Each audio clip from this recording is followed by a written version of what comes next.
I thought guys stayed with it, and they challenged us physically. They always do. We talked about it before the game. They sped us up. We turned it over. The rebounding was exactly what we were hoping it wouldn't be. In the first half, I thought the great thing was, to me, what won the game was the end of the third quarter because we stayed in the game, and it was a little bit, Nicole's in foul trouble, AG's in foul trouble, and Jamal just put us on his back. We put him in a lot of actions and pick and rolls, and he did just enough where I felt like we're in a good place going into the fourth quarter, bringing back our starting 4 and 5 and KCP. So that's what NBA games are. They're so long. There's sometimes it's not about when you make your run to win the game. It's when you do just enough to stay in the game, and we did that. And the fourth quarter defense was much better. Only giving up 23 points, I believe. Yeah. So good team win. Winning ugly, winning pretty. Who cares? Right. Best start in franchise history. Is that lost on you guys, the staff, the team at all?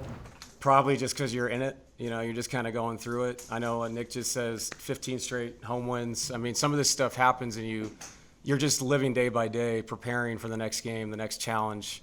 I talked about it before the game. Our biggest thought of tonight was, again, they beat us 4 straight times. It was a big deal to the guys. They were excited to win that game, however they did it, because it's frustrating when you play a team and they physically kind of take you out of what you do. And I just thought we stayed with it, and obviously Nicola's pretty good. A triple-double again. I don't know, man. It's what he does nightly is just – it's really hard to think of a way to describe it. What are the biggest challenges when he gets in foul trouble? It's so rare. But He's not playing. No. It's, we run a lot of pass and cut continuity offense, and when he goes out, it's different. And we ran – I'll tell you, I thought – small thing, we run a lot of – Vlaco was screening down for Zeke to get him in pick and rolls, and Vlaco did such a good job of knocking off their centers to give Jamal some space to play because they were up in pick and roll. They were trying to take the ball out of his hands. So I give those guys a lot of credit. Sometimes guys – it's not the scoring. It's the little things that guys do to win games, and both those guys did a good job. We talked a lot about Nicola, but how much of a luxury is it to have both Joker and Jamal in the fourth quarter and to run that two-man game and just live by that? I'm going to date myself, but it's like watching Stockton Malone. I mean, it really is. It's not like it's a set. It's just space and two guys that understand each other. The chemistry there is so incredible. And I thought Jamal was really smart tonight. We ran, I don't know, it was like 6 or 7 straight post-up plays. And as they changed their coverages, he attacked gaps and seams and found easy baskets for himself because of all the attention on Nicola. So, yeah, man, it's fun to watch those guys play that two-man game because it's not just one thing. It's a million things at once. You mentioned the fourth quarter defense. What went into the decision to keep Bruce Brown on the floor with the starters down the stretch there? Honestly, Bruce always competes defensively, but I thought tonight was the offense. I mean, he had 16, 5 and 4. So, we knew eventually there's going to be times they're going to collapse, and you want people out there that are feeling good and have a rhythm that night. And I told the guys in there, sometimes it's not your night, sometimes it is your night, and Bruce is ready to go. So, and a lot of times I think of back-to-backs that happens. There's different people react differently, physically, night to night. So Bruce is ready to go tonight.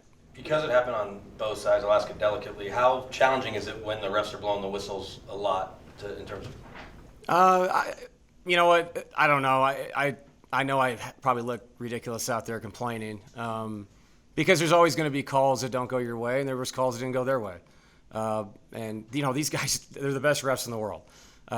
Tonight there was some stuff where you thought was being inconsistent, like are we playing a physical game or are we not? But again, you have to react to it. You have to react accordingly. And I thought our guys did in the fourth. How tough is it for you guys?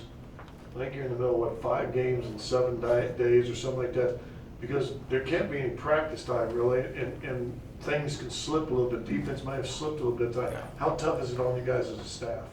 It's hard. It's all walkthroughs. It's all film. We have a great staff that sits with players individually and tries to steal terminologies and coverages that you can't, because you can't cover everything in a 30 to 40 minute walkthrough. So it's a group effort. You try to prepare the best you can.